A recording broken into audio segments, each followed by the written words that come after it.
Assalamualaikum warahmatullahi wabarakatuh. Salam sejahtera untuk kita semua. Saya Linda Lestari akan menyampaikan sejumlah berita Ketapang dan sekitarnya. Kami mengupload berita setiap hari. Pastikan Anda subscribe dan mengaktifkan tombol notifikasi agar Anda mendapatkan update berita terbaru. Buruknya kondisi jalan di sekitar tanjakan jembatan Desa Sayawan Kanan, Sayawan Kiri, Muara Pawan, Ketapang yang disebabkan rusak dan berlubang dikeluhkan sejumlah warga yang melintas. Kondisi jalan berlubang yang diketahui baru saja diperbaiki pada saat menyambut Natal dan Tahun Baru 2019 lalu. Kondisi jalan berlubang menyulitkan pengendara yang melintas jembatan Sungai Awan Muara Pawan Ketapang. Jalan berlubang yang diketahui baru saja diperbaiki menjelang Natal dan Tahun Baru yang lalu kembali rusak. Rusaknya jalan menyebabkan para pengendara harus ekstra berhati-hati sebab tidak jarang kendaraan sampai hilang kendali karena berusaha menghindari lubang. Kondisi jalan berlubang diperparah pada saat malam hari. Minimnya lampu jalan membuat para pengendara menjadi semakin kesulitan melewati area jalan ini. Sudah berapa lama Pak jalan dalam kondisi rusak seperti ini? Kondisinya kurang lebih 2019-an gitu. Berarti di informasinya di bulan Desember menjelang Natal dan Tahun Baru sudah diperbaiki. Ya itu sudah diperbaiki. Tapi akhirnya berlubang lagi Pak ya.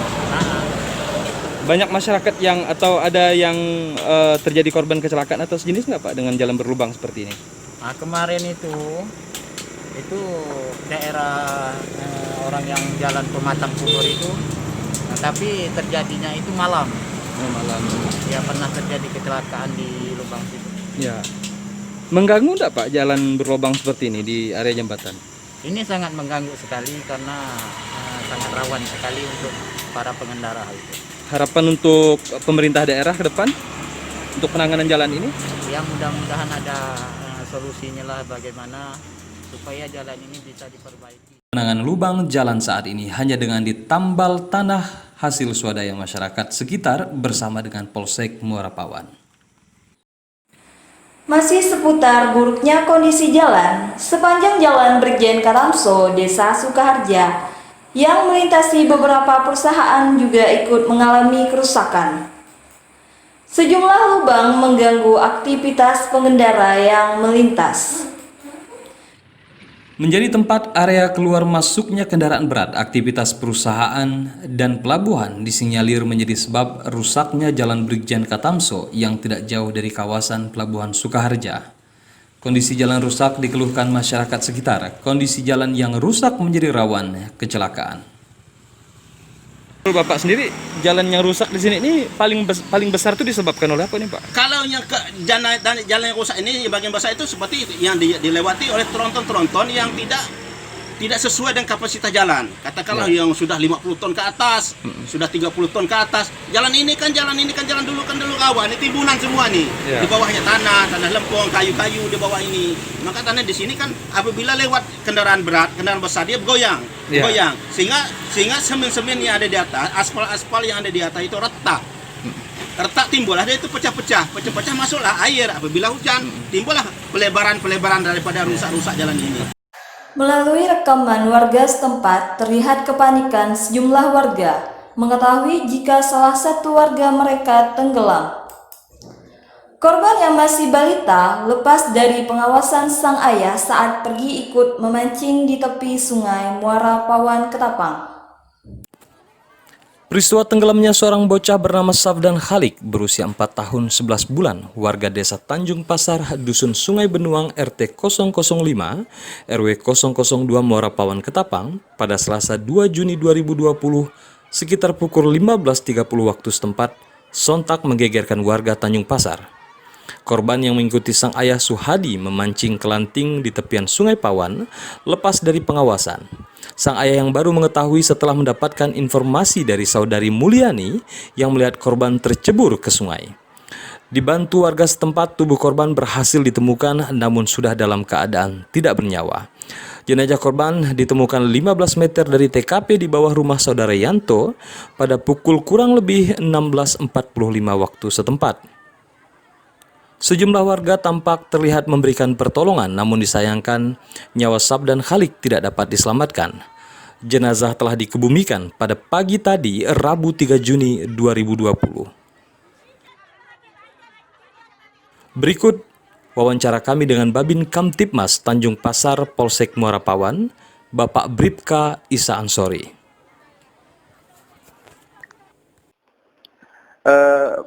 Bagaimana Pak kronologis kejadian dari tenggelamnya saudara Sabdan Khalik di Tanjung Pasar?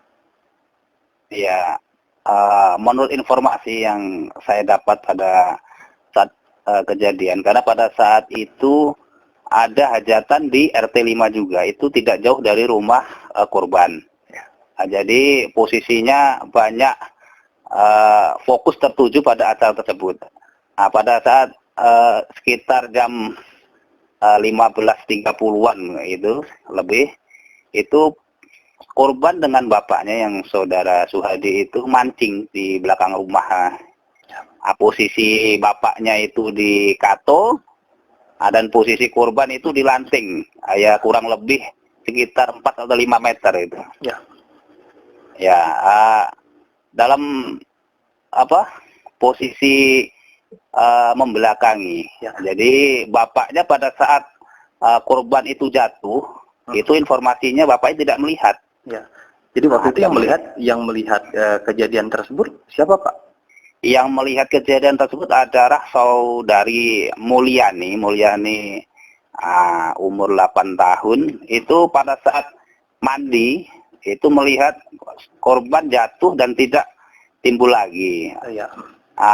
Akhirnya saksi melapor pada orang tuanya bahwa melihat saudara korban ini tidak timbul lagi, agar untuk dicari.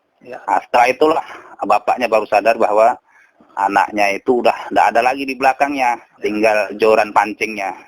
Jadi pada saat ditemukan itu, pada pukul berapa Pak korban ditemukan?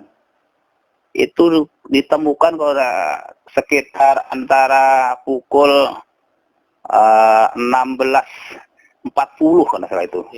Sekitar kita, antara pokoknya 16.30 sampai 16.45. Itu. Ya, itu. Berarti posisinya sudah ditemukan dalam keadaan tidak bernyawa dan sudah dikebumikan tadi pagi ya Pak ya?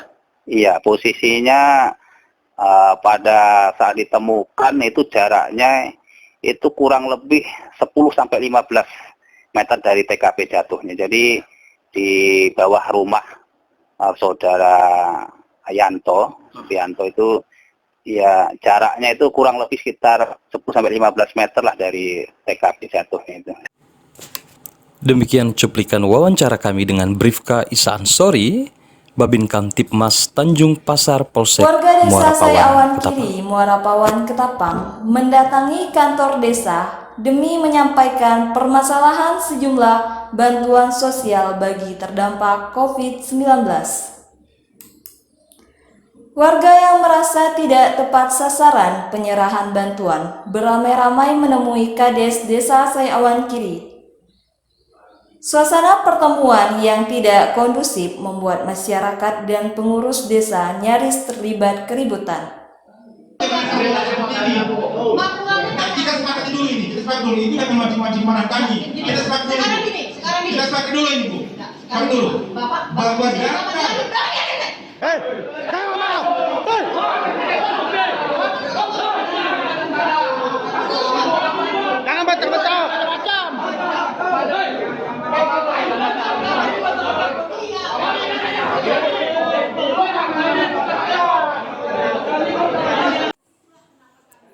Ini adalah cuplikan detik-detik terjadinya keributan di kantor Desa Sai Awan Kiri, Muara Pawan, Kabupaten Ketapang pada Selasa 2 Juni 2020 kemarin. Kejadian ini merupakan buntut protes warga atas permasalahan pendataan sejumlah bantuan. Warga desa Seawan Kiri beramai-ramai mendatangi kantor desa demi menanyakan permasalahan bantuan sosial. Sejumlah bantuan seperti BST, PKH, dan BLT-DD yang dianggap masyarakat banyak yang tidak tepat sasaran. Masa yang datang terlibat beradu argumen dengan PJ Kepala Desa Seawan Kiri beserta jajaran dan pendamping PKH. Data yang tidak update serta nama penerima yang telah meninggal dunia menjadi satu dari sekian permasalahan yang ditanyakan warga. Perdebatan panas nyaris membuat warga dan pengurus desa terlibat keributan. Beruntung, keberadaan Kapolsek Muara Pawan dan jajaran dapat meredam suasana menjadi lebih kondusif. Dalam pertemuan disepakati pendataan ulang kepada masyarakat penerima manfaat.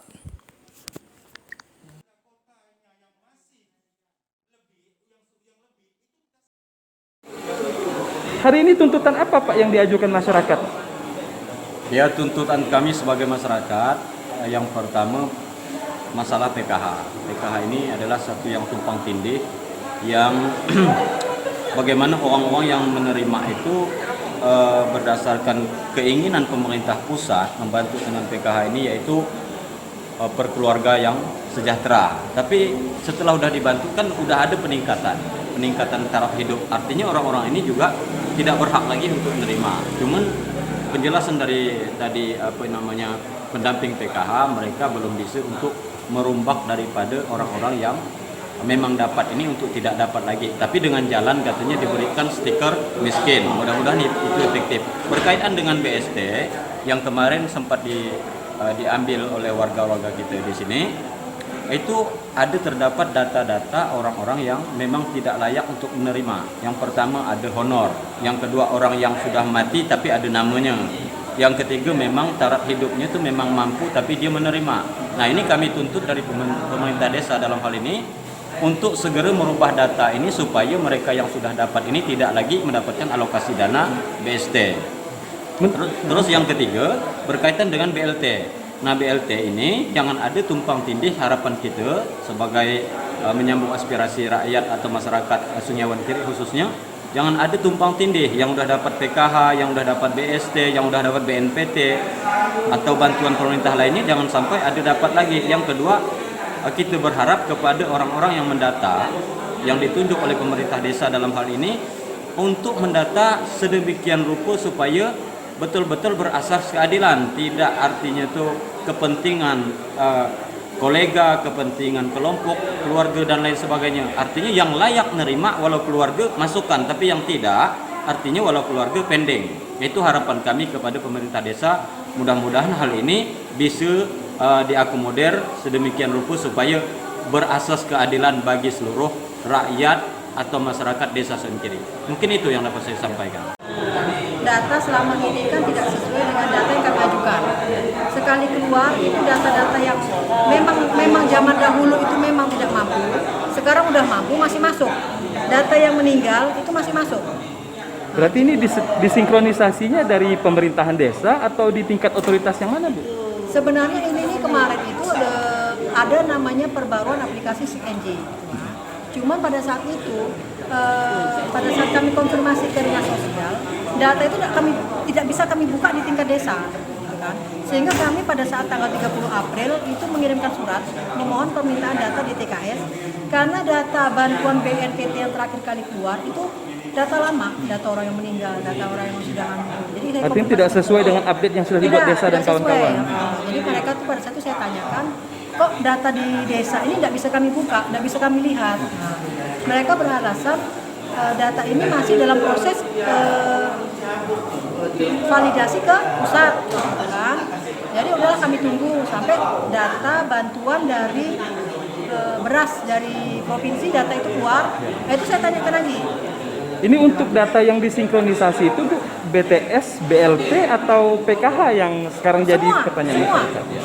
Semua data itu tidak tepat sasaran, ya. Gitu, Pak. Dalam konteks BLT yang BLT mana? BLT yang bersumber dari ADD sendiri?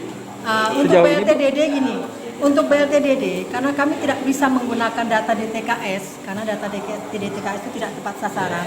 Kami terpaksa meminta RT untuk mendata. Sekira masyarakat yang non PKH dengan non BPNT itu kita data ulang. Nah, yang sekiranya istilahnya memang terlihat tidak mampu, itu kita data ulang. Nah, ini setelah kita data ulang, kita dapat perkiraan jumlahnya, baru setidaknya turun berdasarkan nanti kriteria yang dikeluarkan oleh peraturan bupati. Iya, 14 kriteria Ibu ya. Sekarang Kalau jadi 12 peraturan Ibu ya. bupati ini dia 11. Ya. Nah, nanti setelah tim pendata ini turun, ketemulah nanti kriteria ini, baru kita bahas.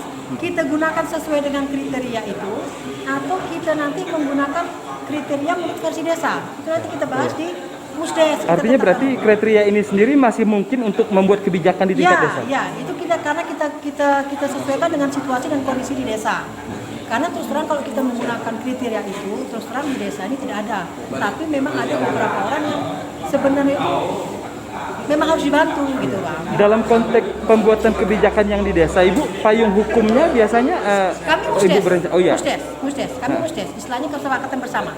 Iya. Nah, karena kami kemarin diberi kewenangan oleh kabupaten untuk menyesuaikan kriteria kemiskinan di tingkat desa. Ya. Berarti 11 kriteria tersebut masih belum final 100% ya Bu ya?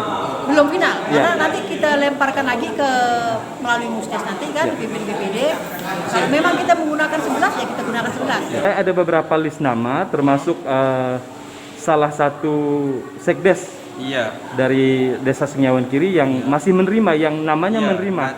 Iya. Itu bagaimana Pak? Nah, untuk yang nama tadi Pak, karena keluarnya nama belum tentu dia mengambilnya tadi. Ya, artinya Artinya di situ ketika keluar namanya belum tentu juga dia menerima dana tadi. Bisa saja itu diberikan ke orang lain yang lebih membutuhkan, ataupun dengan sendirinya dia mengundurkan diri dari daftar nama penerima tadi. Dalam konteks namanya sudah keluar, apakah itu beserta dengan berita acara penerimaan juga atau? Iya, beserta berita acara penerimaannya Pak. Berarti dalam konteks pengalihan harusnya sudah berubah nama ya Pak ya? Iya, untuk pengalihan tadi, nah ini kita masih belum tahu teknisnya seperti apa. Nah, tapi yang untuk memang dia untuk tidak mau menerima tadi, dia bisa membuat surat pernyataan tadi mengundurkan diri atau sebagai penerima tadi. Dan dananya tadi bisa dialihkan ke orang lain.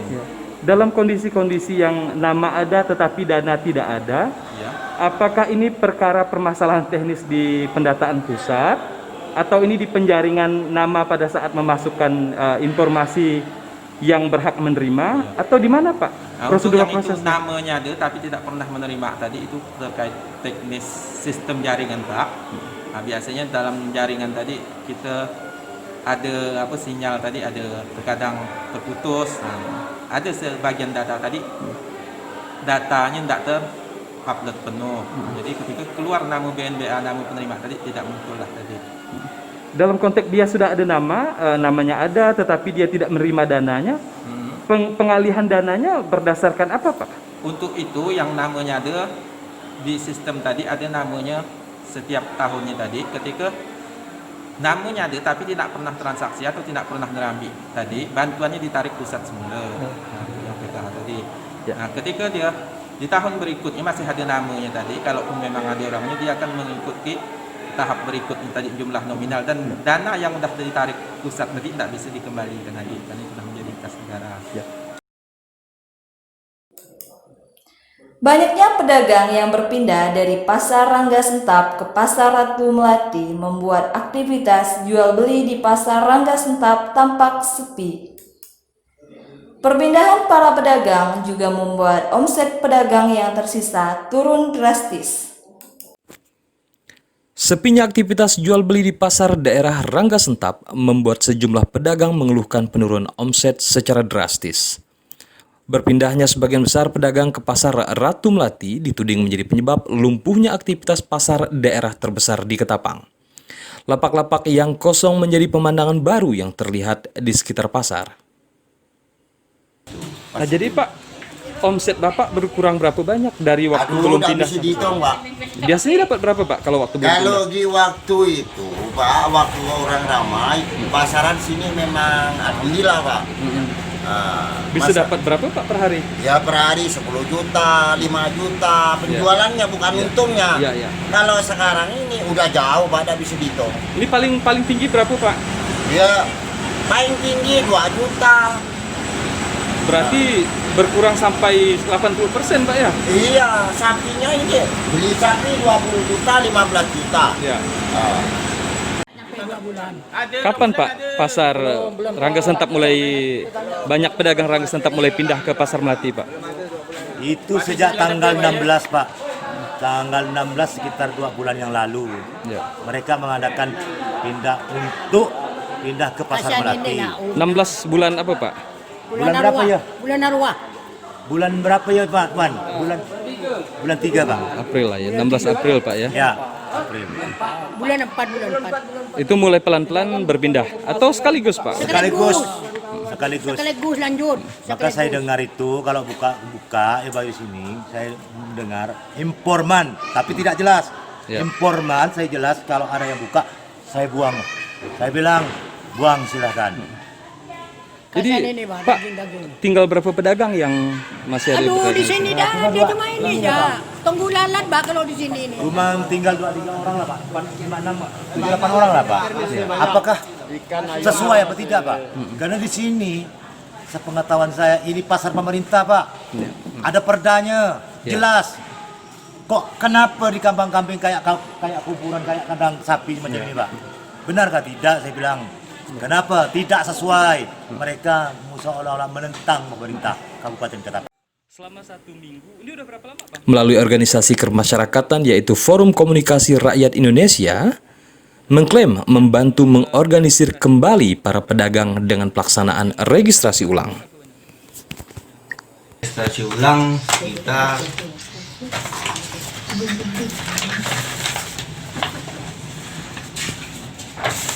67 untuk registrasi ulang. 67 pedagang. Lebih banyak pedagang yang berjualan bahan sembako atau pakaian? alternatif. Sembako 30%, sisanya pakaian. Pakaian. Yang mendaftar baru berapa banyak Bang? Yang daftar baru sekitar 15. Berarti lebih banyak yang registrasi ulang ya dibandingkan. Bang, ini maksud dari optimalisasi pasar Rangga Sentap ini sendiri bertujuan untuk? Bertujuannya untuk menghidupkan lagi pasar Rangga Sentap, ya kan? Yang selama ini dibilang Rangga Sentap itu sudah tutup. Nah, ini adalah bukti eksistensinya Rangga Sentap, bahwa Rangga Sentap itu masih ada. Jadi tahapan untuk optimalisasi ini salah satunya dengan cara meregistrasi. Salah satunya itu, poin pertama itu kita lakukan bajar dulu. Untuk kita melihat tingkat perputaran uang di Rangga Sentap. Setelah itu kita lakukan registrasi ulang untuk mengarah ke pemutihan. Karena berdasarkan surat perjanjian 2018 itu yang ditandatangani oleh Pak Tony Jaya dari Perindakop, Kadis Perindakop, ya jelas 10 poin itu. Nah, kenapa ada registrasi ulang? Karena di sini saya lihat ada penyimpangan hak dan kewajiban. Salah satunya masih banyak ruko-ruko yang atas nama si A tapi yang si B berdagang. Nah, di situ ada indikasi pengemplangan pajak ataupun ya korupsi lah mungkin, karena adanya sewa menyewa, adanya jual beli. Nah, retribusi para pedagang itu juga harus kita pertanyakan. Mereka bayar pajak, bayar juga sewa, terus bayar juga harian untuk yang lain-lain. Nah, dana itu kan seharusnya ke PAD, yang dari PAD itu menjadilah kembali lagi ke pedagang dalam bentuk kebersihan, keamanan, terus pengelolaan pasar. Nah, sekarang ini ya kita bisa lihat fakta di lapangan ya pasar Rangga Sentap tidak seperti itu. Demikianlah rangkaian berita yang dapat kami sampaikan hari ini. Kami mengajak Anda untuk ikut berkontribusi dengan cara subscribe, menyalakan tombol notifikasi. Anda juga dapat ikut menyampaikan informasi dengan mengirimkan melalui Instagram dan nomor WhatsApp yang kami punya. Tetap jaga kesehatan dengan mengikuti anjuran pemerintah. Dari studio Arca Pada TV, terima kasih. Wassalamualaikum warahmatullahi wabarakatuh.